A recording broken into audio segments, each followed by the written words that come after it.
nos hemos acercado a conocer un poco más de cerca a una de nuestras empresas mutualistas, el Centro de Matemática Aplicada, BECAM, situado en Bilbao. Es el Centro de Investigación Internacional en el ámbito de la matemática aplicada, centro promovido por el Departamento de Educación del Gobierno vasco y que forma parte a su vez de la red BERC.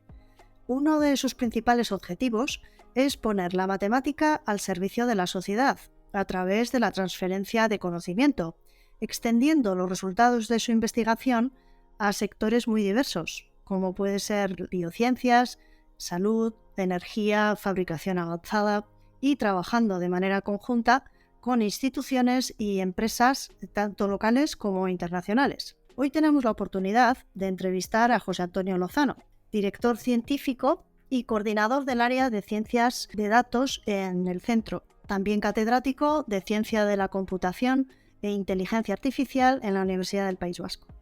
Muchas gracias, José Antonio, por estar hoy con nosotros y darnos la posibilidad de entender un poco más cuando nos referimos a vocablos como matemática aplicada, algoritmo, machine learning, inteligencia artificial. ¿Es algo nuevo? ¿Está de supermoda la inteligencia artificial? ¿Nos puedes contar un poquito cuándo, cómo nace? Bueno, muy buenas tardes, lo primero. Buenas tardes. Y agradeceros el que nos hayáis elegido para esta entrevista. Bueno, la inteligencia artificial está muy de moda. Uno abre el periódico y encuentra artículos sobre inteligencia artificial, ¿no? Realmente la inteligencia artificial se dice que nació en el Dartmouth College allá en el 1956, cuando 4 investigadores se juntaron y hablaron por primera vez de construir máquinas automáticas que fuesen capaces de reproducir el comportamiento inteligente humano. De alguna forma ese es el objetivo global de la inteligencia artificial, ¿no? Crear sistemas capaces de reproducir o comportarse de una manera inteligente. Asignamos la palabra de inteligencia artificial a cualquier elemento. Supongo que tiene que tener unos componentes. Sí, como está tan de moda el término, ahora todo es inteligente. Uno puede ir al banco y tiene una cuenta inteligente o le venden bolígrafo inteligente. Obviamente no hay nada de inteligente en una cuenta bancaria ni hay nada inteligente en un bolígrafo, ¿no? De alguna manera los sistemas de inteligencia artificial deberían tener ciertos componentes. Estos componentes no es necesario que el sistema tenga todos, pero al menos debería tener alguno de ellos. Estos componentes, por ejemplo, son la percepción. El sistema debe ser capaz de, por ejemplo, ver. Debe ser capaz de entender el habla. Debe ser capaz de percibir. Debe ser capaz de aprender. O sea, tiene que ser capaz de tomar acciones y aprender de las acciones que ha tomado. Esa es otra de las componentes fundamentales. Debe ser capaz de seleccionar acciones para alcanzar ciertos objetivos. Es decir, debe ser capaz de planificar. Y finalmente comunicarse con un lenguaje natural, como hace una Alexa o como hace un Siri, o debe ser capaz de comunicarse con un lenguaje formal, ¿no? En otros entornos muy diferentes donde es necesario este tipo de lenguajes. Obviamente, la mayoría de inteligencia artificial no tienen todos estos componentes, pero sí que tienen alguno de ellos.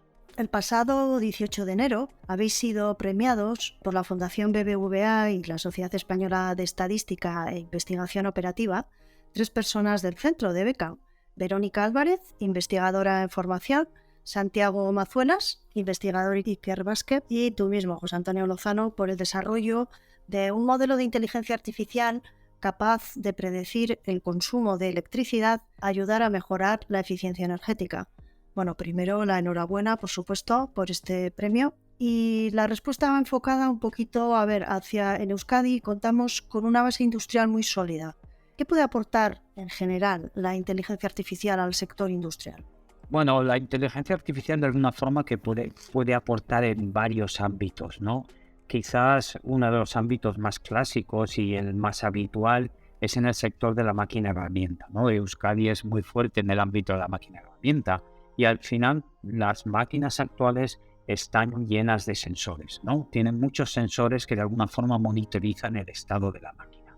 El diseño de sistemas de inteligencia artificial que hagan un uso eficiente de esos datos puede permitir, por ejemplo, predecir cuándo la máquina va a tener un fallo con suficiente tiempo como para poder reemplazar la pieza que va a fallar. O puede predecir cuándo puede identificar cuando las piezas que se están produciendo no tienen la calidad especificada de antemano. Es decir, el análisis de datos en este ámbito y el diseño de sistemas de predicción puede mejorar mucho el uso de máquina herramienta. Si nos centramos ya un poquito en la seguridad y salud en el entorno laboral, la Agencia Europea de Seguridad y Salud Laboral ha publicado un informe en el que recoge el impacto de la inteligencia artificial en este ámbito. Por un lado, habla sobre las oportunidades que ya se están generando y por otro lado también los nuevos retos que tenemos para afrontar en el entorno laboral. ¿Qué oportunidades consideras que tenemos desde el aspecto de la prevención de riesgos laborales? Creo que hay varios aspectos en los que la inteligencia artificial puede tener una influencia importante en el ámbito de la seguridad laboral, ¿no? Por un lado, la predicción. Es decir, es posible diseñar herramientas y modelos que puedan predecir cuándo va a producirse o cuándo con alta probabilidad puede producirse un accidente laboral, ¿no? Y eso puede ayudar a prevenir ciertos accidentes laborales, ¿no? Por otro lado, la utilización de robots va a tener una influencia importante en el futuro y, por ejemplo, aquellas tareas que sean muy complejas o que sean no complejas, sino aquellas tareas que impliquen un riesgo para las personas, más tarde o temprano van a ser sustituidas en su mayoría por la utilización de robots. Finalmente, podríamos hablar de aquellas tareas repetitivas, ¿no? La mayoría de las tareas repetitivas pueden ser sustituidas por un robot. Y esto facilitaría también, pues, que hubiesen menos accidentes laborales, porque las tareas repetitivas muchas veces no pierden la concentración y es posible que haya accidentes. Sin embargo, entendemos que también puede generar dudas de carácter jurídico, reglamentario, también ético. Puede existir un problema con la privacidad de los datos. Surgen dudas de si puede llegar una máquina más inteligente que un humano. ¿Hay alguna regulación al respecto a nivel europeo, José Antonio? Bueno, la Comisión Europea está muy sensibilizada con el uso de modelos de inteligencia artificial en diferentes ámbitos. Y en este sentido ha comenzado a legislar y sí que de alguna forma ha sacado varias leyes que tratan de legislar de forma general las características que deben tener los sistemas basados en inteligencia artificial. Lo que pasa es que no es sencillo porque dependiendo del ámbito, cambian mucho las necesidades de la legislación. No es lo mismo legislar para modelos de inteligencia artificial para el ámbito industrial que para el ámbito de la salud. El ámbito de la salud requiere de restricciones mucho más relevantes. Entonces es algo difícil y aunque ahora han sacado de alguna forma varias leyes que son bastante generales, lo que hacia donde caminamos es que haya una legislación exclusiva para el uso de inteligencia artificial en diferentes ámbitos. Hablemos de inversión, José Antonio. A través de los programas Europa Digital y Horizonte Europa, la Comisión Europea tiene previsto invertir 1.000 millones de euros anuales en inteligencia artificial. ¿Hacia dónde quiere caminar Europa? Bueno, al menos lo que nos llega a los investigadores de lo que la Comisión Europea piensa es que quiere caminar hacia una inteligencia artificial que esté centrada en las personas. Es decir, el objetivo que se persigue es que la inteligencia artificial que se diseñe, es decir, los modelos que se diseñen, traten de ayudar y mejorar a la vida de las personas. Ese es el objetivo. Y en ese camino, de alguna forma, van las inversiones. La inteligencia artificial nos estás dejando bien claro que es una tecnología con muchísimo potencial, que conllevará ciertos o importantes peligros. ¿Nos podrías poner algún ejemplo? Bueno, hay, como toda tecnología, de alguna forma, todo depende de cómo se use. Hay peligros que son bastante obvios, por ejemplo, el uso de datos personales. Todos estamos acostumbrados a que haya que dar a miles de tics cuando entramos a cualquier programa. Así todo, bueno, resulta curioso que cuando yo busco en WhatsApp apartamentos para verano y luego entro en el navegador, pues me aparece publicidad de apartamentos para verano. Esas conexiones pues son en sí un peligro porque hasta qué punto se respeta la privacidad, ¿no? Pero luego existen otros peligros y es ataque a los sistemas. Por ejemplo, podríamos pensar en los coches autónomos. Los coches autónomos al final están guiados por sistemas basados en inteligencia artificial. Estos sistemas tienen sus fallos y son vulnerables a cierto tipo de ataques. Entonces esas vulnerabilidades son bastante críticas porque Si uno, por ejemplo, si un coche autónomo confunde una señal de tráfico, el resultado podría ser una catástrofe. Tienen sus vulnerabilidades, pero obviamente se está trabajando para superarlas.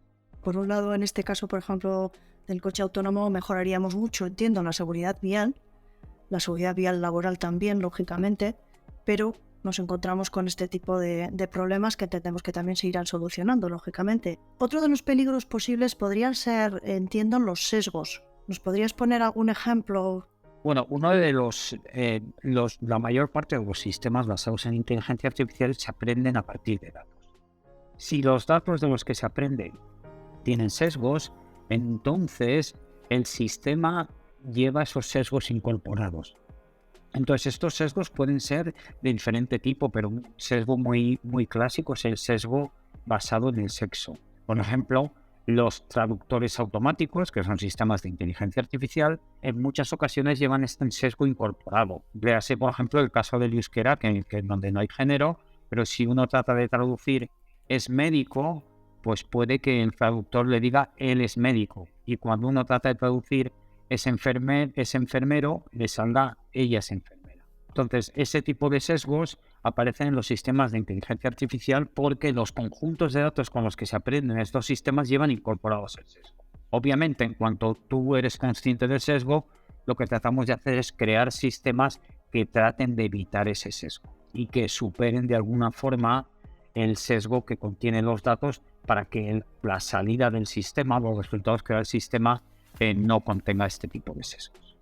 Nos gustaría también conocer algunos casos prácticos de éxito, sobre todo a nivel sanitario. En el ámbito sanitario, digamos que casos de éxito tienen que ver principalmente con diagnóstico. Entonces, los sistemas basados en inteligencia artificial tienen la capacidad muy grande de analizar imágenes.